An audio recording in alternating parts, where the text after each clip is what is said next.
এশার পর বিতরের নামাজ কয় রাকাত? রাসূলুল্লাহ সাল্লাল্লাহু আলাইহি ওয়াসাল্লাম বলছেন, তোমরা বেতেরের নামাজ 3 রাকাত পড়ো না, মাগরিবের মতো পড়ো না, 5 অথবা 7 রাকাত পড়ো। আগে 2 রাকাত 4 রাকাত পড়ো, এরপরে 3 রাকাত পড়ো। এগুলো হলো সুন্নত। আপনি কম খুঁজতেছেন, আল্লাহ নবী কম বলতে বলেননি। প্রথম কথা, এশার পরে না পড়ে ঘুমানোর আগে অথবা রাত্রে শেষ রাত্রে পড়বেন। দ্বিতীয়ত, বিতিরের আগে অবশ্যই 2 রাকাত কিয়ামুল লাইল পড়বেন, তাহাজ্জুদের সওয়াব পেয়ে যাবেন। এরপরে বেতেরের নামাজ 3 রাকাত কিভাবে পড়বেন? 3 রাকাত নামাজ 3 ভাবে পড়া যায়। সবচেয়ে বেশি হাদিস হলো 2 রাকাত পড়ে আসসালামু আলাইকুম রহমতুল্লাহ বলে, আবার 1 রাকাতের আল্লাহু আকবার বলে, এরপরে 1 রাকাত পড়ে দোয়া কুনুত পড়ে রুকু করে সেজদা করে শেষ করা। এটার হাদিস সবচেয়ে জোরালো। দ্বিতীয় হলো 3 রাকাত পড়া, আমরা বাংলাদেশে হানাফিরা যেভাবে পড়ে, এটাও হাদিস এবং সাহাবীদের আমলের আগে জোরালো, সাহাবীদের আমলের আলোকে জোরালো। রাসূলুল্লাহ 3 রাকাত পড়েছেন, মাঝখানে সালাম ফিরিয়েছেন, এরকম বলা নেই। 3 রাকাতে 3টা সূরা পড়েছেন। সাহাবীরা মাগরিবের মতো, তাবেঈনরা মাগরিবের মতো বেতের পড়েছেন। অনেক হাদিস আছে। কিছু হাদিসের গ্রন্থগুলো, কিছু হাদিস মুসান্নাফ গ্রন্থগুলোতে আছে। আমার রাহে বেলায়েতের নতুন এডিশনের 3য় অধ্যায়ে হাদিসগুলো আপনারা পাবেন। 3য় একটা পদ্ধতি, এটা হাদিসে নবী সাল্লাল্লাহু আলাইহি ওয়াসাল্লাম করেননি, সাহাবীদের থেকে পাওয়া যায় না, তাবেঈনদের থেকে করতে পাওয়া যায়। অর্থাৎ 2য় রাকাতে মোটেই না বসে একবারে উঠে দাঁড়িয়ে 3 রাকাত পড়ে শেষ করা। এগুলো সাহাবী তাবেঈনদের থেকে আমল আছে। কোনোটা হবে না এটা বলেন না, সবই হবে। নবীজি করেছেন, সাহাবীরা করেছেন, কেন হবে না? তবে আমাদের কাছে যেটা উত্তম মনে হয়, যার যার কাছে সেইটা বলবেন। আমাকে যদি কেউ বলে যে বেতের কিভাবে পড়বো স্যার, আমি প্রশ্ন করে আপনি কিভাবে পড়েন সেইটা বলেন। যদি হাদিসের আলোকে বৈধ হয় ওইটাই পড়তে থাকেন, বাড়াতে থাকেন, কমানোর চিন্তা করেন না। বিতিরের নামাজ নিয়ে ঠেলাঠেলি অনেকগুলো পদ্ধতি আছে। 2 রাকাত করে পড়ে শেষে 1 রাকাত পড়বেন। কানাত রাসূলুল্লাহ ক্বাবলার রুকু বা'দার রুকু, রুকুর আগেও কুনুত করতেন, পরেও করতেন। আবার 3 রাকাত এক বৈঠকে পড়বেন, শুধু শেষবার বসবেন, 2 রাকাতের পরে বসবেন না, এভাবেও বিশ্বনবী পড়তেন। আর আমরা হানাফিরা যেটা পড়ি, এটার আম দলিল আছে, খাস দলিল নাই। বিশ্বনবী 3 রাকাত বেতরের সালাত পড়েছেন, তবে মাগরিবের মতো পড়তে নিষেধ করেছেন।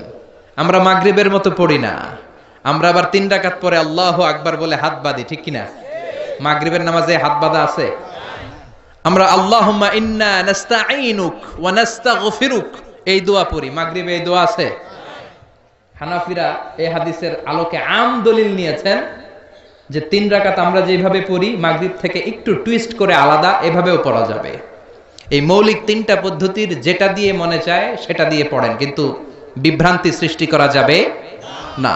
ভিতরের সালাতে নাকি 2য় রাকাতের পর বৈঠক নাই, আমাকে ভিতরের নিয়মটা জানিয়ে দিবেন। এটা যদি সত্য হয় তাহলে এতদিন কি ভুল সালাত আদায় করলাম?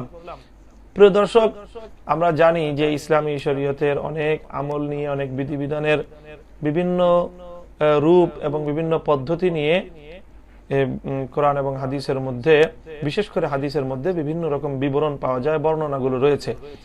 রাসূল সাল্লাল্লাহু আলাইহি ওয়াসাল্লাম একটা আমলই বিভিন্ন সময় বিভিন্ন ভাবে করেছেন, বিভিন্ন রকম করার অবকাশ সেই আমলগুলোর মধ্যে রয়েছে। এবং এই হাদিসগুলোর মধ্যে বিভিন্ন ধরনের বিবরণ থাকার প্রেক্ষিতেই যারা বিভিন্ন উলামায়ে কেরাম এবং ইসলামিক স্কলার এবং ইমাম রয়েছেন, সে সকল ইমামগণ তারা বিভিন্ন ধরনের মতামত আল্লাহর নবীর হাদিসের প্রেক্ষিতেই তারা গ্রহণ করেছেন।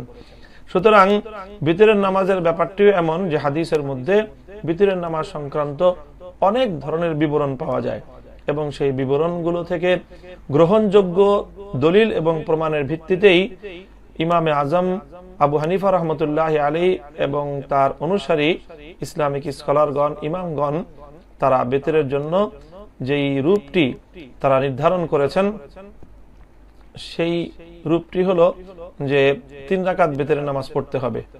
বেতরের নামাজ 3 রাকাতই পড়তে হবে। এ ব্যাপারে রাসূল সাল্লাল্লাহু আলাইহি ওয়াসাল্লাম থেকে হাদিস বর্ণনা করেছেন আব্দুল্লাহ ইবনে মাসউদ রাদিয়াল্লাহু তাআলা আনহু। তিনি বলেন, ইবনে মাসউদ রাদিয়াল্লাহু তাআলা আনহুর বর্ণনা, এটি হযরত ইবনে মাসউদের বর্ণিত বর্ণনা, সেটি হলো ক্বালা আল বিত্রু সালাসুন কা বিত্রিন নাহার সালাতুল মাগরিব। শারহু মাআনিল আসার তাহাবী শরীফের মধ্যে গ্রহণযোগ্য পর্যায়ের সনদের মাধ্যমে হযরত ইবনে মাসউদ রাদিয়াল্লাহু তাআলা আনহু বলেছেন যে ভিতরের নামাজ এটি মাগরিবের নামাজের মতোই 3 রাকাত। আর আমরা জানি মাগরিবের নামাজে 3 রাকাত কিভাবে আদায় করতে হয়। 2 রাকাতে বসতে হয়, তার মধ্যখানের বৈঠক 2 রাকাতের করতে হয় এবং তৃতীয় রাকাতের পর সালাম ফেরাতে হয়। কাজী ইবনে মাসউদ রাদিয়াল্লাহু তাআলা আনহুর এই বর্ণনা থেকেও বোঝা যায় যে ভিতরের নামাজ 3 রাকাত পড়তে হবে এবং সেটি এক সালামের মাধ্যমে পড়তে হবে, কারণ মাগরিবের নামাজ 2 সালাম নয়। 2 রাকাতের পরে আলাদা কোনো সালাম নেই, বরং 2 রাকাতের পর মধ্যবর্তী বৈঠক থেকে দাঁড়িয়ে গিয়ে তৃতীয় রাকাত পূর্ণ করে তারপরেই মাগরিবের নামাজে সালাম ফেরাতে হয়। ইবনে মাসউদ রাদিয়াল্লাহু তাআলা আনহু বলেছেন, মাগরিবের নামাজের আকৃতিতেই ভিতরের নামাজ 2 রাকাত পরে উঠে যেতে হবে, অতঃপর তৃতীয় রাকাতে নামাজ পূর্ণ করে সালাম ফেরাতে হবে। সুতরাং এ থেকে বোঝা যাচ্ছে যে ভিতরের নামাজের রূপ এবং পদ্ধতি এভাবে বর্ণনার সঠিক প্রমাণ এবং দলিল রয়েছে। এছাড়া কিভাবে ভিতরের নামাজ 3 রাকাত পড়া হবে সেই ব্যাপারে রাসূল সাল্লাল্লাহু আলাইহি ওয়াসাল্লাম থেকে আরো একটি হাদিস বর্ণিত রয়েছে। আন ইবনে আব্বাস রাদিয়াল্লাহু তাআলা আনহুমা আন্নাহু قال كان رسول الله صلى الله عليه وسلم يقرأ في الوتر سبح اسم ربك الأعلى وقل يا أيها الكافرون وقل هو الله أحد في ركعة আল্লাহ রাসূল সাল্লাল্লাহু আলাইহি ওয়াসাল্লাম ভিতরের 3 রাকাতে কিভাবে কিরাত পড়তেন। প্রথম রাকাতে সূরা আ'লা, দ্বিতীয় রাকাতে সূরা কাফিরুন এবং তৃতীয় রাকাতে সূরাতুল ইখলাস তেলাওয়াত করতেন। এক এক রাকাতে এক এক সূরা তেলাওয়াত করতেন।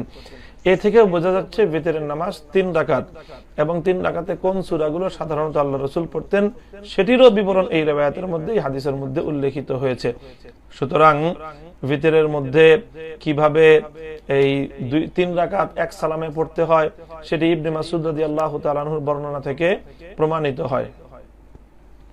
কাজী যারা এই কথা বলে যে এভাবে ভিতরের নামাজ পড়া শুদ্ধ নয়, তারা এটি সম্পূর্ণ ভুল একটি বক্তব্য এবং ফিকহ সম্পর্কে এটি একটি অজানা মন্তব্যের মতোই। কাজী আমরা হানাফি মাযহাবের এবং হানাফি ফিকহের এই স্কুল অফ থট যারা অনুসরণ করছি, তারা নির্দ্বিধায় আমরা সন্দেহাতীতভাবে এই আমল করতে পারি, এতে কোনো সংশয়ের অবকাশ নেই।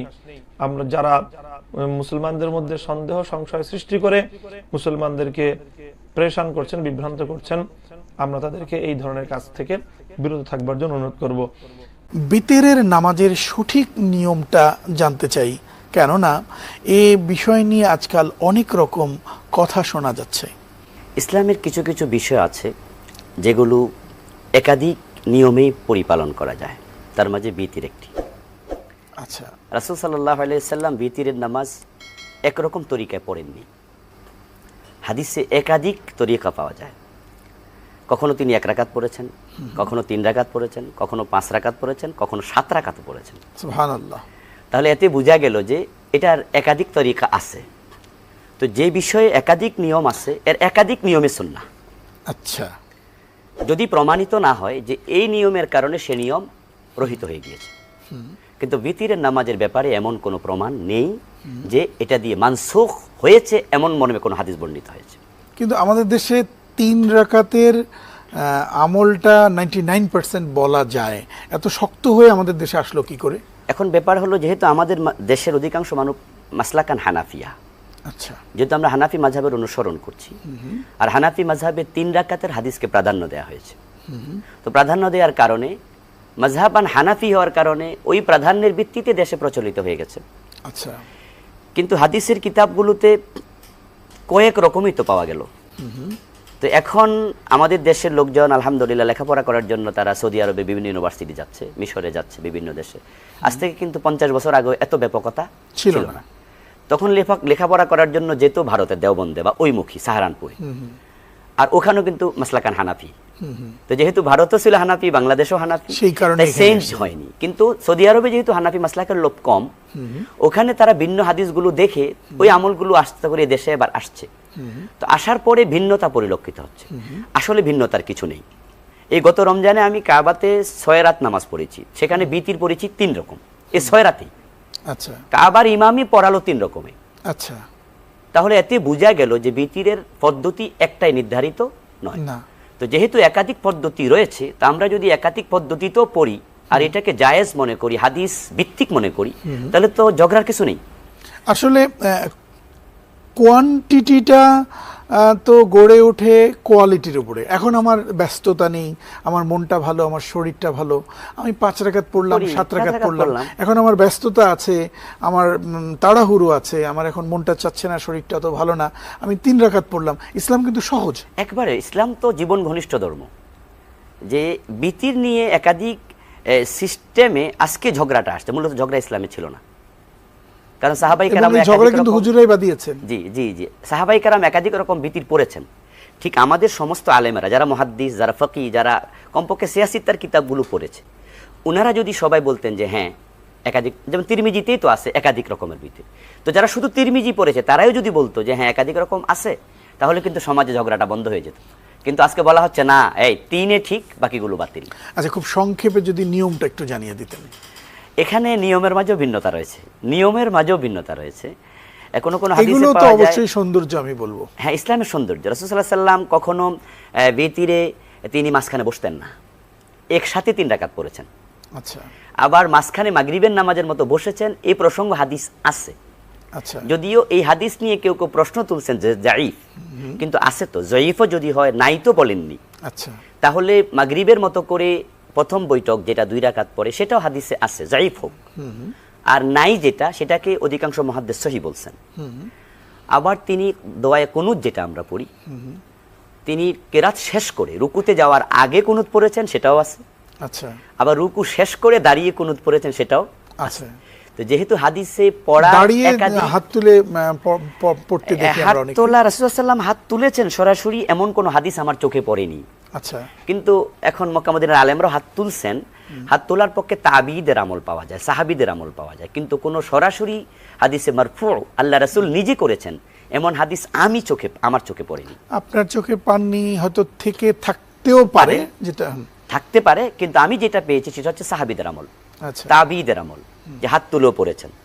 হাত তোলা ছাড়া পড়েছেন, যেভাবে আমাদের দেশে পড়া হয় হাত বাঁধা অবস্থায়, এটাও সাহাবীদের আমল, তাবিঈদের আমল পাওয়া যায়। আচ্ছা, এই প্রসঙ্গেও আমি কোন হাদিসে মারফু পাইনি। আচ্ছা। না পাওয়ার অর্থ হলো এই যে আমি পড়িনি সেই জন্য পাইনি, এটা বলিনি, আমি খুঁজে পাইনি আর কি। যদি থাকে আমার খোঁজার, আমার অনুসন্ধান।